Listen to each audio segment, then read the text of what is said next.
গড়পাড়া ইমামবাড়ির মহরমের বিশাল আশুরা।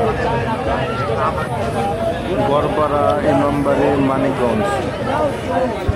গড়পাড়া ইমামবাড়ির মহরম, এখানে বিভিন্ন জেলার মানুষ এবং কি দেশ বিদেশের মানুষ এখানে অবস্থান করে।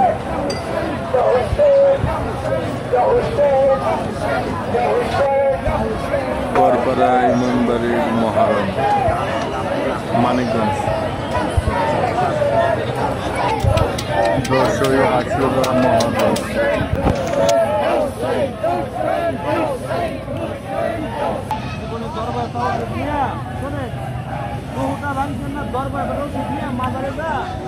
বাবা তোমার দরবারে আইসি আল্লাহ ভালো করে আপনি টাকা লাগাই না ভালো